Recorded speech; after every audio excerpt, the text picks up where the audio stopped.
Bien, ya estamos aquí con nuestra sección. Y digo nuestra porque somos parte de ella. Y aunque el 10% y el 15% no nos lo dan, pero estamos disfrutando de esa. A ti no te lo dan, a mí él me lo dio. Él se fue de viaje. A mí Con me ese fue de viaje. 10%. Con ese 10 se Él se fue disfruta. en Brasil. Iniciamos nuestra sesión comentando de inmigración con Tacón. Dije antes que él entre que él me lo dio lo mío. ¿eh? No, pues está Exactamente. bien. No, Lo mío él me lo dio. Está Mira, bien, ahí está bien titulado, Hablemos de migración. Sí, hablemos Que de- por cierto, me pueden seguir en las redes, @Hablemos de Migración. Hablemos de Migración Yo es te vi teorizando nuestra cuenta. aquí en las redes. No, teorizando no, comentando algunas No, cositas. una presentación muy buena, muy bien hecha, Muy por bien, cierto. muy Algo bien. chévere. En TikTok. Mira. Sencillo, sí. Pero venga, Tacón. aquí hago una, para que él entre una vez un No, comentario. no es que este es importante. Pero madrecita, No, espérate, pero espérate. después tú entras ya. No, pero no parece. Tacón. Ah, yo pensaba ¿qué que era una nuevo? pregunta. No, ¿qué nuevo hay en estos momentos en lo que es la política migratoria? En la política De los Estados migratoria. Unidos. Sí, ocurre que nosotros desde hace mucho tiempo estamos hablando, para mí no es algo nuevo. El problema es que cada año es recurrente las informaciones en este sentido y estamos hablando precisamente de la visa de diversidad o la lotería de visa. Pero Este esa era tipo- la que yo iba a hacer y Ureña me la quitó. La lotería de visa. Pero claro. Pero No, está pero entonces bien. hazla. No, Haz la no, pregunta. porque ya- Haz la pregunta, Bélica. No, Sí. ya no la voy a hacer. La visa de aquí, diversidad o Porque la- yo lo que te iba a preguntar es que por qué el país queda fuera Excelente. de la lotería de visa. Excelente. Y tú me decías fuera del aire cuando yo hablé contigo y te pregunté eso, Exacto. que iba a comenzar, me dijiste que este país nunca ha tenido Sí. esa lotería de visa. Yo sí pensé. Entonces, tengo que dar un antecedente con respecto a la lotería de visa o la visa de diversidad. El nombre original de este tipo de programa se llama Programa de Visa de Diversidad. Y como su nombre lo indica, lo que busca y aspira el gobierno de los Estados Unidos o la Unión Americana en sentido general es precisamente diversificar el ingreso migratorio o diversificar la población de migrantes. Este es el objetivo. ¿Por qué la República Dominicana no aplica ni ha aplicado desde el año 1990, que es cuando se instauró, se colocó en la Ley de Inmigración y Nacionalidad conocida como la Ley INA? ¿Por qué la República Dominicana nunca ha aplicado? Bueno, porque precisamente la cantidad de migrantes que nosotros tenemos en la Unión Americana desde los años 60, 70, es demasiado grande, es demasiado alta, como para que nosotros seamos beneficiarios de este tipo de programa. El objetivo del programa es buscar que países que no tienen una gran cantidad de personas viviendo en los Estados Unidos, de sus nacionales viviendo en los Estados Unidos, puedan ser recibidos en la Unión Americana y Estados Unidos diversificar su política migratoria o su población de migrantes en el territorio de los Estados Unidos. Esta es la respuesta a la pregunta que nos hace Bélgica Suárez, ¿por qué la República Dominicana no entra dentro de este programa? Porque prácticamente y anualmente nosotros mandamos una gran cantidad. Nosotros prácticamente competimos con China, la India, México y luego está República Dominicana, de los países que mandan personas a vivir y a residir en el territorio de la Unión Americana, sin contar con las personas que se van de manera irregular. Pero también te pregunté ahí mismo que cuáles eran los países entonces que no iban en trulla, como diríamos. Bueno, dentro de esos países está Taiwán, está Argentina, tú me mencionaste Argentina. Están los países donde no hay una gran cantidad. Por ejemplo, está Chile, está de América, es muy difícil contarlo, pero sí podemos mencionar los que no pueden, los que no aplican. Por ejemplo, los que no aplican está República Dominicana, está El Salvador, está Guatemala, está Haití. Nosotros no podemos aplicar para este tipo de programa.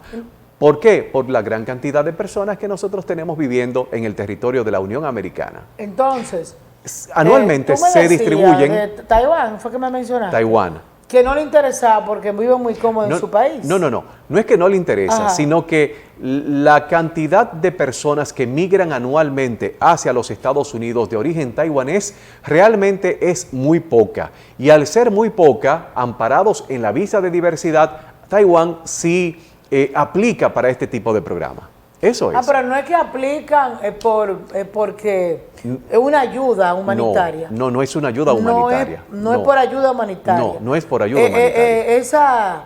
Ese nombre, como ellos le llaman. Diversidad. Diversidad, no. O la lotería de visa. Ajá. No es, yo siempre pensé. No es para ayudar económicamente No es para a nadie. ayudar No, económicamente. no, Siempre no. lo pensé porque No. que ese tema era así. Entonces, China, que es un país que ahora es uno de los países más ricos, es que la riqueza no se ve en sus conciudadanos y por eso hay tantos chinos en Estados Unidos. Bueno, desde hace mucho tiempo, de cuando se hablaba de la montaña de oro en Estados Unidos, desde allí están migrando desde el Asia hacia los Estados Unidos.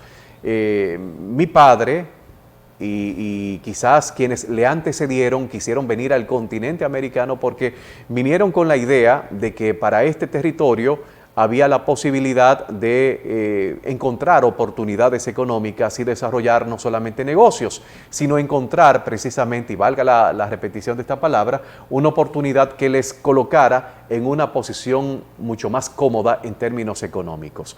Desde hace mucho tiempo China, la parte continental de China, está mandando, no como una política migratoria, sino que están llegando hacia el territorio de los Estados Unidos una cantidad inmensa. De hecho, si ustedes se dan cuenta, existen barrios chinos en distintos lugares de Estados Unidos, California, Nueva York, en otros ¿Hasta aquí? ¿Hasta en República Dominicana? Hasta en República Dominicana. Entonces, la República Popular de China o la parte continental de China no aplica para este tipo de programa porque la cantidad de personas que solicitan residencia para las personas que viven en la República Popular de China es tan grande, es tan inmensa, que realmente ellos han quedado fuera, así como lo hemos quedado nosotros, y han quedado fuera también los hermanos mexicanos y los hermanos haitianos fuera de este tipo de programa. Bueno. 55,000 visas son otorgadas anualmente dentro de este tipo de programa. Si usted aplica ahora, en este momento, o sea, las personas que pueden hacerlo, es para que su procesamiento sea realizado en el 2024, no en el 2023, sino en el 2024, 2 años después. ¿Por qué razón le están dando esa gracia a los venezolanos y no así a otros países que realmente lo necesitan, como Haití? Sí, ciertamente. Lo que pasa es que la población venezolana es una población distinta. Es una población... Más limpia. No. No es por eso. Eso tiene su... ustedes saben que eso es... por política internacional. Tema de política, exactamente. Pero, Beca, tú quieres que... O sea, por lo menos por política humanitaria. Sí, pero lo de Haití, política humanitaria, pero esto es una política de un régimen que se quiere perpetuar en el poder. ¿Qué está? Bueno. Ese es un tema de política. Entonces nosotros lo que podemos hacer es simple y llanamente tratar de comprender cómo es el proceso, de asumir este tipo de facilidades que otorga el gobierno de los Estados Unidos. Es un proceso muy parecido a lo que se conoce como el programa el TPS, Programa Temporal de Protección, ¿verdad? El TPS, que es por ejemplo, Haití, en un momento determinado, luego del terremoto que sacudió a nuestros vecinos haitianos, fueron acogidos basado en el TPS. Y, por ejemplo, muchos haitianos se fueron hacia ese territorio y adquirieron la condición de residentes legales basados precisamente en este tipo de programa. Otra pregunta es, todos estos días la gente está muy contenta por aquello de que ya abrieron para las visas de paseo, el consulado. Así es. ¿Abrió ya normal como antes o cómo lo están haciendo? Mira, desde hace ya algunos meses nosotros estamos haciendo los procesamientos de solicitudes de citas. El problema con la cita es que existen las posibilidades de uno poder agendar antes de como el sistema lo establece.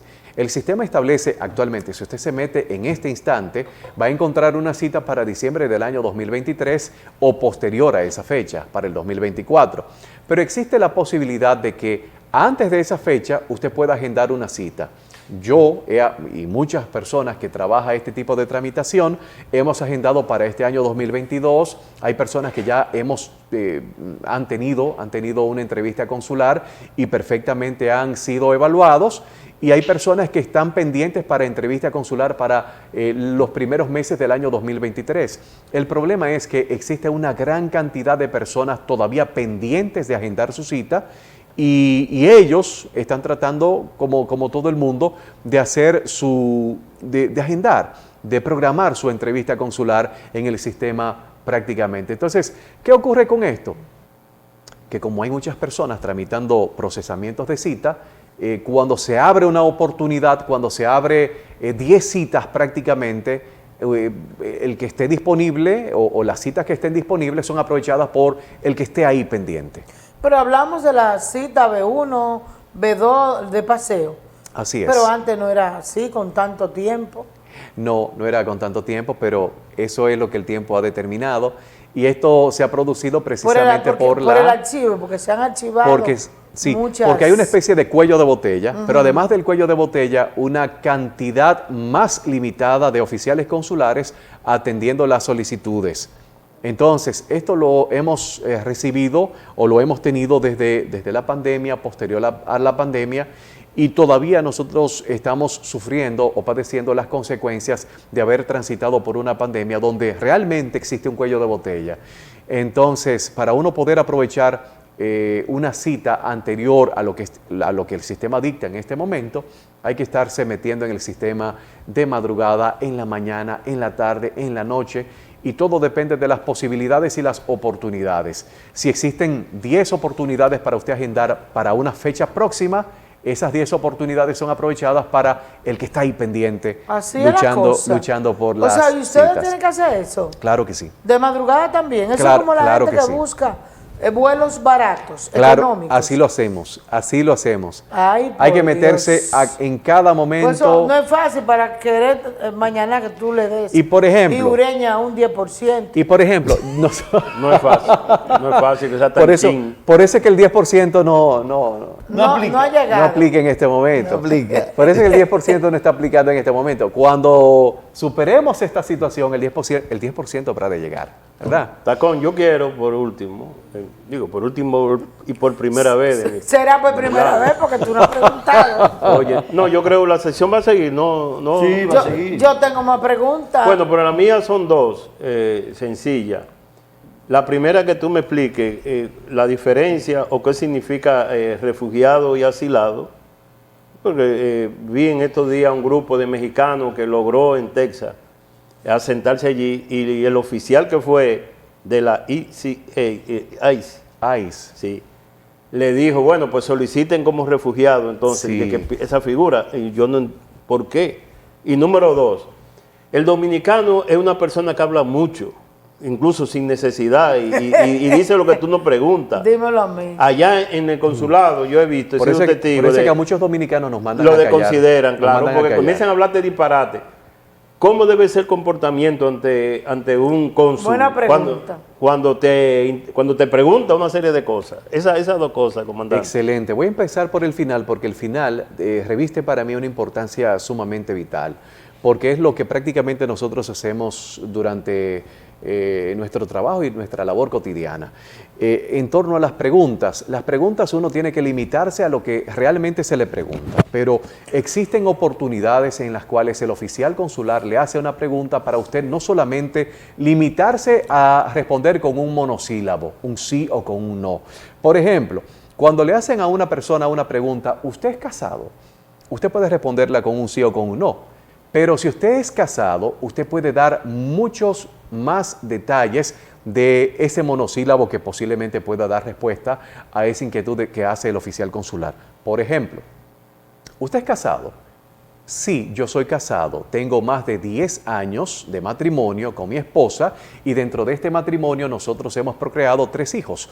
Uno de 5, uno de 7 y uno de 10. Ahí nosotros estamos dando unos detalles que no solamente le invitan al oficial consular a reflexionar acerca del tipo de matrimonio que yo tengo, sino que le da señales acerca de la permanencia, de la estabilidad y sobre todo del compromiso matrimonial que esa persona que es el solicitante está teniendo con su familia, porque él le está hablando de su familia, no solamente de si es casado o si no es casado, sino de cuántos hijos tiene y de cuánto tiempo él ha permanecido durante la relación matrimonial. O sea que este tipo de preguntas es una llave que permite abrir una puerta a buscar las garantías de consideración de parte del oficial consular. Y por eso hay que saber decir las cosas de manera oportuna, no irse por las ramas como hay algunas personas. ¿Usted es casado? No, yo no estoy casado porque esa mujer me fue mala. Por ahí no es que va el asunto, por ahí no es que va el asunto. El asunto es usted mostrar su mejor cara y la mejor cara lo establece el tiempo de relación, la duración, la estabilidad, la permanencia y todo lo que usted ha construido dentro del matrimonio.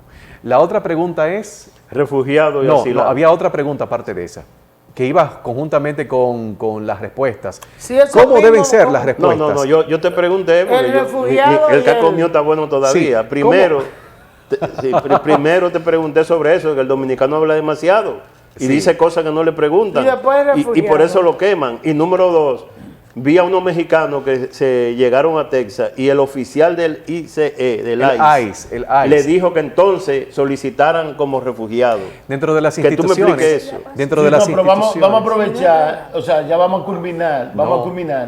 Y dime las redes, Tacón, sí, porque ya vamos a Y culminar. mi respuesta. Para el próximo lunes. Para el próximo lunes. No dice que la respuesta que siga. Le respondo. Respóndele. Yo trabajé en una oficina de abogados de los Estados Unidos y ahí sí me tocó trabajar, por ejemplo, procesos de asilo. No trabajé procesos de refugio, pero sí de asilo. En este caso, nosotros pues le dimos seguimiento a personas que eran violadas en sus países de orígenes, que eran vapuleadas por pertenecer a instituciones castrenses y por tener una preferencia homosexual, pues eran prácticamente vejados. Ellos se mandaron, corrieron, huyeron hacia el territorio de los Estados Unidos buscando una vía de asilo precisamente. Entonces, las personas que buscan asilo son las personas que tienen miedo de volver a sus territorios porque sienten temor en su integridad física, sienten temor de que le vayan a violentar su existencia, de que le vayan a quitar de esta existencia. Entonces, esas personas buscan asilo en los Estados Unidos y bueno, esas personas encuentran precisamente esa oportunidad. Claro, es una oportunidad que tiene que ser encontrada mediante la presentación ante un juez. Un juez determina si se le va a otorgar el asilo a una persona. Entonces, no es fácil encontrar el asilo. Es un tiempo, pasan tiempos y sobre todo hay que demostrar que ese miedo que usted tiene de retornar a su territorio es un miedo que no es frívolo, sino que es un miedo real. Y eso usted lo puede demostrar con presentación de evidencias como noticias en los periódicos, con certificaciones médicas, etcétera, etcétera, con presentación de certificaciones de acusaciones o querellas ante la policía. En fin, existe libertad probatoria para poder demostrar de que el miedo que usted tiene es un miedo real y que no es un miedo frívolo. Para usted poder seguirnos a nosotros en las redes sociales, usted puede darnos seguimiento a través de @Hablemos de Migración y si quieren pueden contactarnos a través de ese número de celular que está en sus pantallas, es el 829-278-0280. Estamos ubicados en Los Álamos, en la Mini Plaza Los Rosales, en la calle Los Rosales.